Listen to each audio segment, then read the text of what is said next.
পাল্টাপাল্টি করার কথা।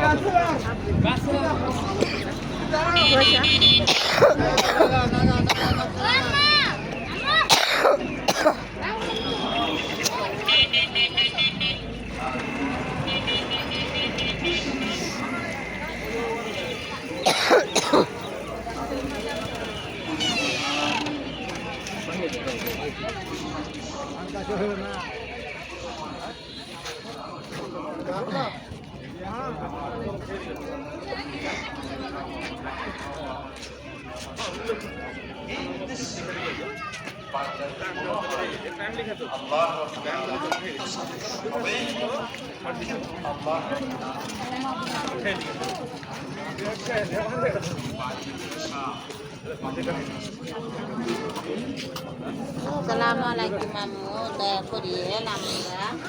Oh amura. আল্লাহ রাব্বুল আলামিন বান্দার প্রতি সন্তুষ্ট থাকে। তো যাই হোক, এখানে পরিবার বর্গের জন্য অর্থ ব্যয় করে তবে সে উহাতে সৎকার সওয়াব লাভ করবে। বুখারী শরীফের হাদিস। হুজুর সাল্লাল্লাহু আলাইহি সাল্লাম বলেন, সন্তান যখন 7 বছরে উপনীত হয় তখন তাকে নামাজ পড়তে আদেশ করে। আমরা খুব চিন্তা করি,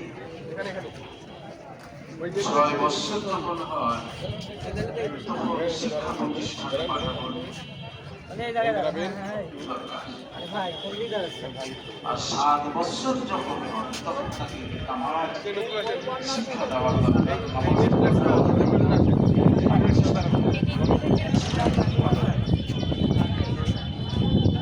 প্রতিষ্ঠানে পাঠায়। এখন না গেলে কি শিখবে?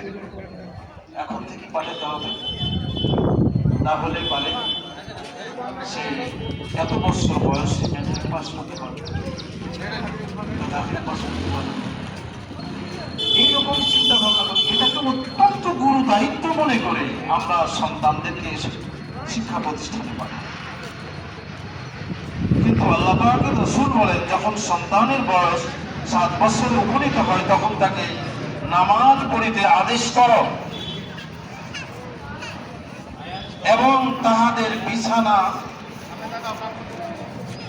আদেশ করো, এবং যখন 10 বছরে উপনীত হয় তখন নামাজের জন্য প্রহার করে।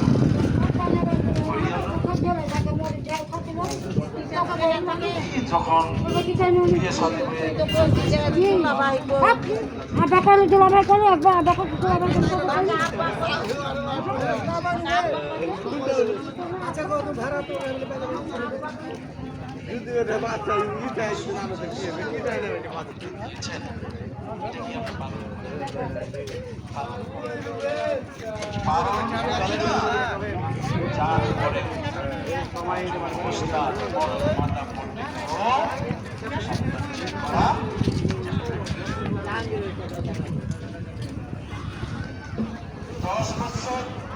যখন হবে তখন